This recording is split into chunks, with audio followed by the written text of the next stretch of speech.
Magandang gabi, Oriental Mindoro mula sa Bulwagan Pabalitaan at Sabalaw Vision Network. Ako po si Jake Virayat. Ito po ang TVNet Newsline. Ika-4 sa buwan ng Marso, taong 2025 at sa ulo ng ating mga balita. Local candidates ng Lalawiga nagsama-sama sa isinagawang Unity Walk sa pangunguna ng Provincial COMELEC. Ikalawang taon ng oil spill muling ginunita ng mga Polowenyo. At barbering course para sa mga PDL sinimulan sa BJMP Nauhan.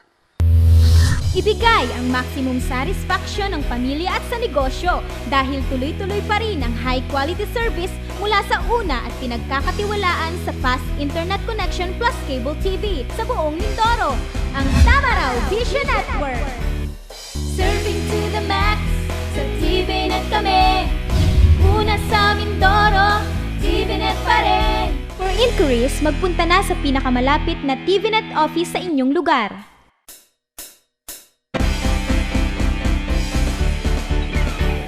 At sa detalye ng ating mga balita, naglabas na ng schedule of activities ang pamahalaan lungsod ng Calapan kaugnay sa pagdiriwang ng 27th founding anniversary sa March 21, 2025. Ayon kay City Mayor Malu Morillo, simple lamang ang mga kaganapan subalit makabuluhan na handog niya para sa mga Calapeños. Isang linggong puno ng sigla at makabuluhang gawain ang magaganap sa lungsod ng Calapan sa pagdiriwang ika-27 nitong anibersaryo mula March 15 hanggang March 21, 2025. Binigyan itong temang kalap, puso ng pagdiriwang, lakas ng Calapan na pangungunahan ni City Mayor Malu Morillo at ng Calapan City Tourism Office, katuwang ang iba pang departamento, mga pribadong establishmento, organisasyon at individual. Inaasahan na ang pagbubukas ng Calapan Trade Fair at meron rin kasalambayan. Marso at 18, nakatakda ang araw ng mga barangay. Tampok dito ang awarding ng Most Eco-Friendly Barangay and Establishments, Best Kids Awarding, Dangal at Yaman ng Calapan Awards at ang Mutya ng Lungsod ng Calapan 2025 pageant. March 19 ay ang araw ng mga manggagawa at kabataan. Nakalinya dito ang Kalapeñong Bulilit Day na gaganapin sa OMNHS Grounds, Medical Mission, launching ng ELGU BPLS at ang free Wi-Fi for barangays. Recognition ng City Government of Calapan's Bridge to the Future Scholars, Masquerade Party at Loyalty Awarding Ceremony na susundan ng CJC Employees Night. March 20, araw ng serbisyo publiko, kung saan ipangungunahan ni Celebrity Wawi de Guzman ang isang Zumba activity sa OMNHS Gymnasium. Mayroon ring Passport on Wheels, araw ng taong bayan kung saan ay iba't ibang serbisyo ng pamahalaan lungsod ang daan para sa mga Calapeños. Sa araw na ito rin, nakatakda ang Calap Festival 2025 Street Dancing Competition. March 21, araw mismo na anibersaryo ng lungsod. Umaga, isasagawa ang Calapan City Open Chess Tournament. Ganap alas 2 ng hapon naman ang Thanksgiving Mass sa Santo Niño Cathedral. Nasusundan ng Calaparada, Cala Festival Parade at ang inaasahan na musikalap concert at fireworks display na magaganap pa rin sa OMNHS grounds. Samantala, bilang suporta sa reintegrasyon ng mga persons deprived of liberty sa lipunan, naglunsad ng barbering course ang Bureau of Jail Management and Penology o BJMP Nauhan District Jail. Ayon sa ulat ni BJMP Mimaropa Regional Information Officer Jail Officer 3 Geoffrey Anglo nitong Martes, ika-25 ng Pebrero. Narito po ang report.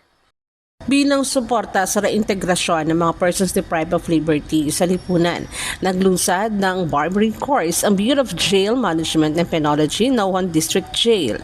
Ayon sa ulat ni BJMP Mimaropa Regional Information Officer, Jail Officer 3, Geoffrey Anglo, nitong Martes, ika-25 ng Pebrero.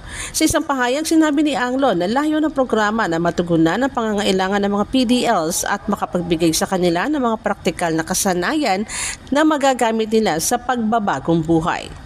Ito ay bahagi na mas malawak na pagsisikap ng BJMP na makapaghatid ng mga programang naaayon sa interes ng PDLs.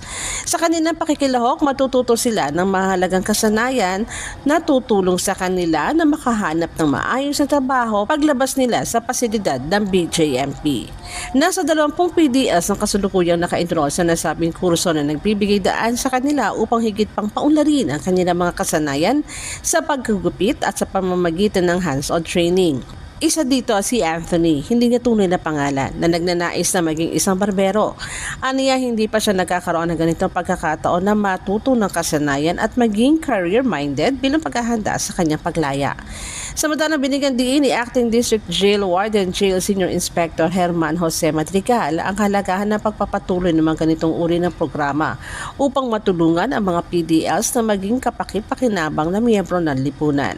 Aniya, ang susunod na hakbang na kanilang tanggapan ay bigyan ang mga PDLs ng extended courses at gawing available sa pasilidad ang mga barbering tools para makakuha ng trabaho ang mga dating kliyente ng jail facility.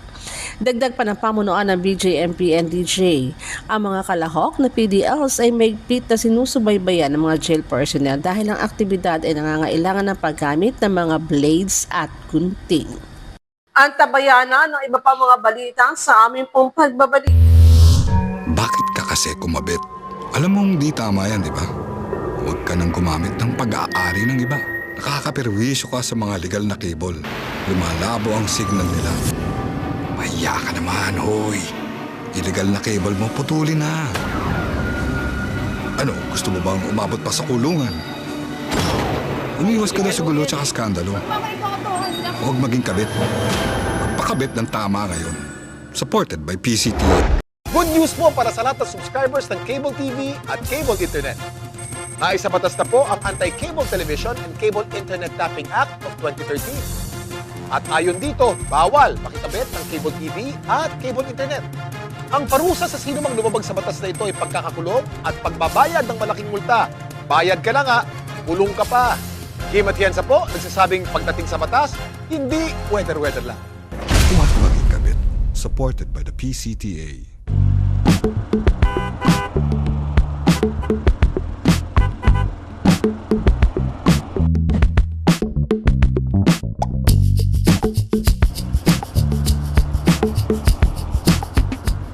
Ibigay ang maximum satisfaction ng pamilya at sa negosyo dahil tuloy-tuloy pa rin ang high-quality service mula sa una at pinagkakatiwalaan sa fast internet connection plus cable TV sa buong Mindoro, ang Tamaraw Vision Network. Serving to the max, sa TVNet kami. Una sa Mindoro, TVNet pa rin. For inquiries, magpunta na sa pinakamalapit na TVNet office sa inyong lugar.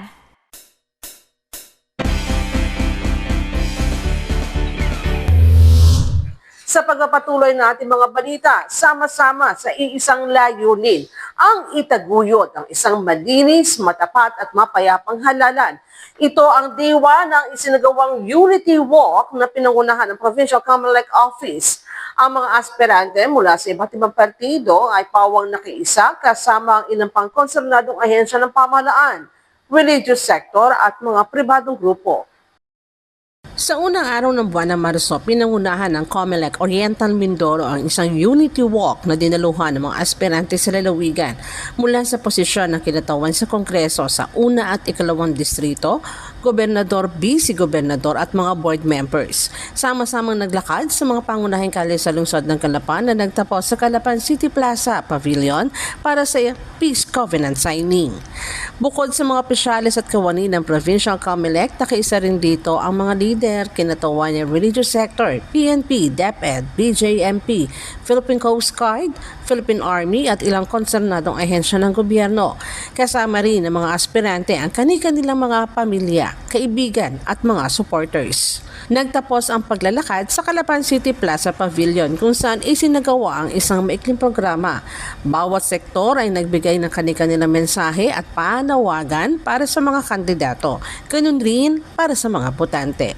Sa mensahe ni Oriental Mindoro Comelec Supervisor Attorney John Mark Tambasakan, sinabi niya na ang naganap na Unity Walk ay di lamang isang seremonya, kundi ay isang patunay ng hangarin ng bawat isang pairalin ang pagkakaisa, kapayapaan at kapatiran para sa darating na national at local elections sa Mayo 12. On this important day, we gather for a beautiful purpose.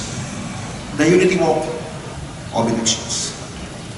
This is not just a walk but a strong symbol of our unity in trusting democracy and integrity.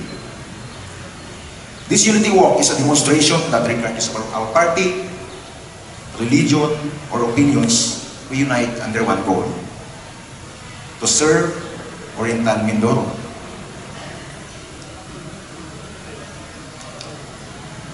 Nothing can oppose unity. When we unite, we can of course laugh at politics, deceit, fear. So in this walk, remember, what we do is for the good of Oriental Mindoro citizens. Inaasahan po namin na sa paglakip ng inyong pirma at panunumpa sa panata sa Unity Walk na ito ay kaakibat kasabay ng ating pagtalima sa batas ng halalan at ang mga tuntunin na ibibigay po ng Comelec para sa halalan na ito, para sa ikakaayos ng ating eleksyon. At sa part po ng Comelec naman ay binibigay po namin ang assurance na you will have a fair, honest, orderly, peaceful elections. Matapos ang pagbibigay ng mensahe ay isinagawa na rin ng Integrity Pledge at ang paglagda sa Peace Covenant. Nakapaloob dito ang kanilang wagas na intensyon na maglingkod sa mamamayan, tatalima sa mga umiiral na batas at alintuntunin hinggil sa kampanya sa eleksyon. Iwawaksi ang kampanyang nakabatay sa kasinungalingan at paninira at nakasentro lamang sa plataporma o mga programa at higit sa lahat ay ang paggalang sa malayang pasya ng mga mamamayan. Matapos ang Peace Covenant signing ay ang pagpapalipad ng puting kalapati na sumisimbolo sa mapayapa, malinis at matapat na halalan na magaganap sa Mayo 12. Sa kaugnay na balita sa Oriental Mindoro para sa provincial level mula Kinatawan para sa una at pangalawang distrito, gobernador hanggang board members. Mayroong 30 kandidato na pawang naghahangad ng pwesto para sa darating na halalan sa Mayo. Panawagan ng Comelec, mahigpitan nila sana sumunod sa mga batas at alintuntunin ng halalan lalo na sa panahon ng kampanya. Sa Oriental Mindoro para sa provincial level mula Kinatawan para sa una at pangalawang distrito, gobernador hanggang board members, mayroon 30 kandidato na pawang naghahangad ng pwesto para sa darating na halalan sa Mayo. Sa bilang na ito, nag-iisa o walang kalaban si incumbent 1st District Congressman Arneng C. Panarigan, habang 3 ang naglalaban para sa Kinatawan sa ikalawang distrito na sina incumbent Congressman Alfonso P.A. Umali Jr., Vice Governor E.J. Falcon at ang independent na si Cherry Casao. 3 para sa gobernador, si incumbent Governor Bons Tulor, Juana Valencia at Orven Rapino. 3 rin para vice-gobernador, si former Vice Governor Attorney Jojo Perez, Dr. Hubert Tulor at si Attorney Mon de la Fuente Gaba. Mayroon namang 20 aspirante para board members, 10 sa unang distrito at 10 rin sa ikalawang distrito. Nabibilang naman ang mga nabanggit na kandidato sa partidong GSM, MBS, PFP, Lakas, Liberal habang 6 ang tumatakbong independent. Magsisimula na ang campaign period sa March 28, 2025 hanggang May 10, 2025. Nagpaalala naman sa mga kandidato si Provincial Comelec Supervisor Attorney John Mark Tambasakan ng mahigpit na pagsunod sa mga batas at alintuntunin ng halalan lalo na sa panahon ng kampanya. Sinabi rin na naturang opisyal na 3 araw bago sila magkasa ng Opland Baklas ay magbibigay sila ng abiso sa mga kandidato. Then kaakibat din po niyan ang ating iba pang paghahanda. No? Papasok po tayo sa campaign period ng March 28 to May 10. At 3 days before the campaign period ay makakatanggap po kayo ng notice na kami po ay magbabaklas ng inyong campaign paraphernalia, yung mga tarpaulin na ito ay na hindi nakalagay sa tamang areas. Sapagkat meron po tayong common poster areas at ang copy po niyan, kung gusto po na listahan niyan, ay nandoon po sa aming opisina. Kung gusto nyo po hanin, ay complete po, ibigay po natin sa inyo anytime po. No? At of course, naniniwala po kami na napakamahal po ng tarpaulin na pagpapagawa nito. So ang win-win solution ko po dito, kung inyong mamarapatin, ay sana po ay magsama na po kayo ng inyong mga representative sa baklas na yan para kuhanin na po ninyo yung inyong mga illegally, not improperly posted materials. No? Para po hindi naman sayang at ilagay natin sa ating common poster areas. Pagbabalik po ang TVNet Newsline, makalipas lamang ilang paalala.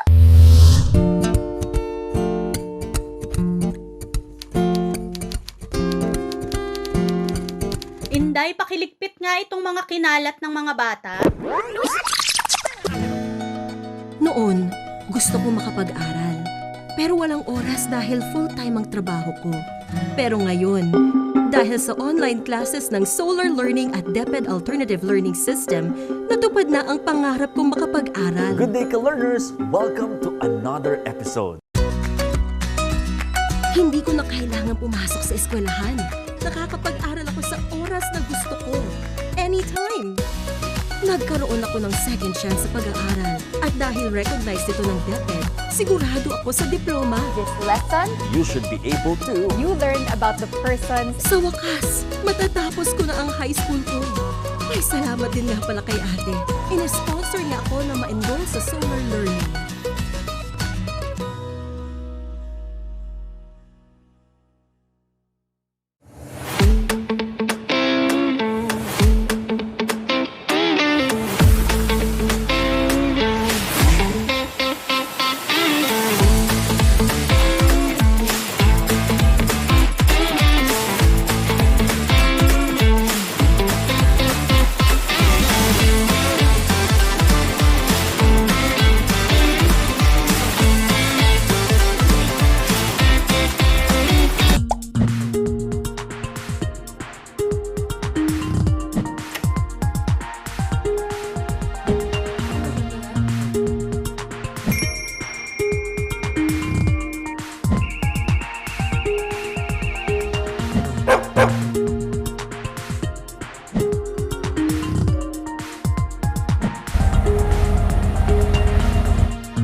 In chasing my dreams, every day is a race. For every second I dedicate and every effort I put in, I want bigger results to come out. To turn every small step into the biggest achievement. For every little triumph leads me to a brighter future. Whatever your journey, go with our new fuels designed for efficiency. Choose Shell Fuels. Ika-28 ng Pebrero, muling ginunita ng bayan ng Pola ang ikalawang taon ng pangyayaring oil spill sa kanilang lugar. Tampok dito ang unveiling ng oil spill marker, pagkilala sa mga nakatuwang na mga ahensya at media. Ganun rin ang pagbibigay ng mga pangunahing serbisyo ng pamahalaan para sa mga Palaweños. Ika-28 ng Pebrero, muling ginunita ng bayan ng Pola ang ikalawang taon ng pangyayaring oil spill sa kanilang lugar. Pinangunahan ng gawain ni Pola Mayor Jennifer Cruz kasama ang mga lokal na opisyales, kinatawa ng iba't ibang konsernadong ahensya, media at mga residente dito. Naging pangunahing panauhin si dating DILG Secretary at ngayon ay tumatakbong senador na si Atty. Benhar Abalos Jr. Sinimula ng programa sa pamamagitan ng unveiling of oil spill marker. Sumisimboloan nila ito sa katatagan ng mga Palaweño at determinasyon ng komunidad na bumangon mula sa trahedya. Tampok rin dito ang pagmamarka ng kanilang thumbprint na patunay na kanilang pagkakaisa sa pagtataguyod ng kalikasan. Matapos ang unveiling of markers, sinundan ito ng isang programa kung saan ay nagpasalamat si Mayor Ina sa lahat ng dumalo at naging bahagi ng kanilang paglalakbay na labanan ng pasakit na dinulot ng oil spill sa kanilang lugar. Opisyal na rin idineklara ni Mayor Jennifer Cruz ang Pola bilang isang fossil-free renewable energy municipality na may layuning bigyang prioridad ang mga malilinis sa proyekto sa enerhiya at maiwasan ang mga hinaharap na sakuna sa pamamagitan ng paghihigpit sa pag-angkat ng mapanganib na mga langis sa kanilang karagatan. Pero ngayong araw na to, magmamark po sa ating lahat kung paano tayo bumabangon at paano tayo nagkakaroon ng pag-asa. Kung paano tayo bumangon sa pagkakadapa natin pagdating sa oil spill, sa lahat ng trahedya na nangyari sa bayan ng Pola, patuloy tayong bumabangon dahil sa mga taong nasa likuran nating lahat. Sa mga taong tumutulong kay Governor Bonds, Vice Governor EJ Falcon at taga Pola, lahat ng mga bukal, sa lahat ng national agencies, sa lahat ng mga kapitan, lahat ng ating Vice Mayor at Councilors. Marami pong salamat sa inyo. Tuloy-tuloy ang pagbangon ng bayan ng Pola. Maraming salamat po. God bless you po. Nagbigay rin ng kanyang mensahe si senatorial candidate Atty. Benhar Abalos Jr. na sinabing mananatiling kaisa siya ng Pola sa pagbangon at pagpapalakas muli sa mga Polawenyo. Isaan niya itong kwento ng tagumpay na magsisilbing inspirasyon para sa lahat. Bahagi rin ng programa ang pagbibigay parangal at pagkilala sa mga miyembro ng media na naging kabalikat ng Pola sa paglalahad ng tunay na kaganapan ng mga panahong iyon. Ang pagtutukan nila ng media sa pangyayari ay malaking tulong upang maipaabot sa kinaukulan ang tunay na kalagayan ng mga mamamayan at kalikasan sa nasabing bayan. Kabilang sa mga media na binigyang pagkilala ay ang news team ng Tamaraw Fiction Network.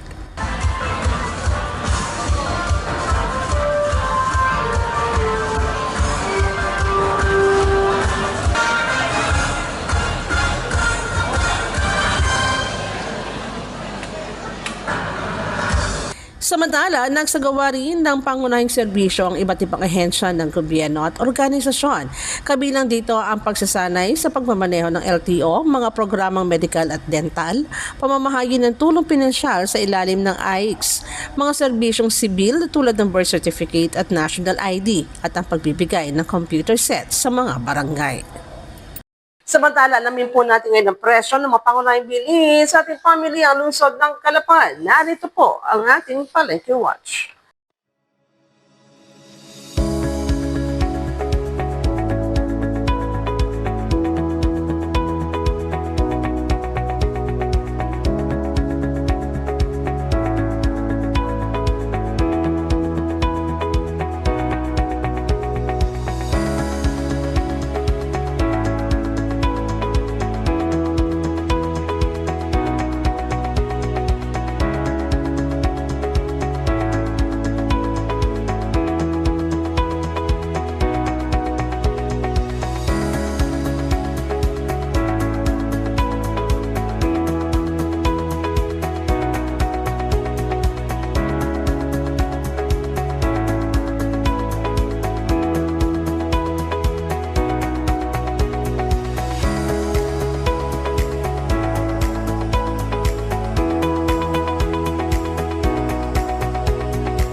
Maaari nyo rin kaming mapanood sa YouTube. Itatawag mo ang TVNet Newsline. Bisitahin na like din namin Facebook page, Newsline Channel 10. At yan po ang kabuuan ng mga balita na kalap ng Newsline staff and crew para sa araw na ito. Para po sa inyong comments o suggestions, mga balita at impormasyon na nais yung iparating sa aming programa. Tumawag po lamang sa TVNet hotline sa numero bilang 043-288-4240. Ito po ang TVNet Newsline, katotohanan at serbisyo hatid sa mga Mindoreño. Ako po muli si Jake Viray na naging sa inyo na isang maganda at mapayapang gabi. Marami pong salamat sa inyong walang sawang pagsubaybay.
Ipinakikilala ang isang tunay na lingkod bayan na may puso para sa serbisyo publiko, Dr. Hubert Dolor. Si Dr. Hubert Dolor, panganay sa 4 na magkakapatid, ay isinilang noong November 3, 1971 sa bayang Malaparaiso ng Puerto Galera, Oriental Mindoro. Lumaki siya sa pamilya ng mga profesional at lingkod bayan. Alam mo ba na si Dr. Hubert Dolor ay isang lisensyadong manggagamot? Bukod pa ron ay nagtaglay ng mataas na karangalan. Nagtapos bilang magna cum laude sa kursong Masters in Hospital Administration habang naninilbihan bilang alkalde. Alam mo ba na nagsilbi si Dr. Hubert Dolor bilang mayor sa loob ng 3 termino sa Puerto Galera? Siya ay nagsimula taong 2007 hanggang 2016. Nagbigay siya ng makasaysayang kontribusyon sa kalusugan, edukasyon at kabuhayan ng kanyang mga nasasakupan. Lingid sa kaalaman ng lahat, siya ay nakatanggap ng Dr. Jose Rizal Memorial Medal of Honor, isang karangalan sa kahusayan at serbisyo. At hindi lang yan, ilan pa sa kanyang mga natanggap na pagkilala ay ang Outstanding Municipal Mayor of the Philippines, Presidential Lingkod Bayan Awardee, Pusong Makakalikasan Award, Excellence Achievement Award at marami pang iba. Sa pamumuno ni Dr. Hubert Dolor, hindi lamang umunlad ang bayan ng Puerto Galera, naging inspirasyon din siya sa bawat Pilipino sa pagiging modelo ng makabayan, makatao at maka-Diyos na pamamahala. Dr. Hubert Dolor, isang doktor, isang leader, isang inspirasyon.